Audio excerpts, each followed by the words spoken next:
Hey everyone, in this video I will guide you how you can create your 2024 recap video for your TikTok or other Reels account.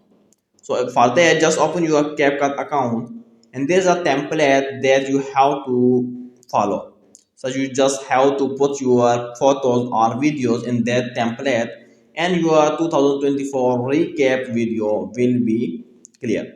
So for that, just open your CapCut account and go to this templates option.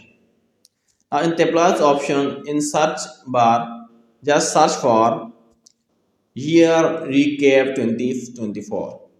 When you cite this, all the templates with recap videos will be available. So first of all, click on first one, and here you will see now its first is introduction, and then you can see now this is a recap videos or recap photos.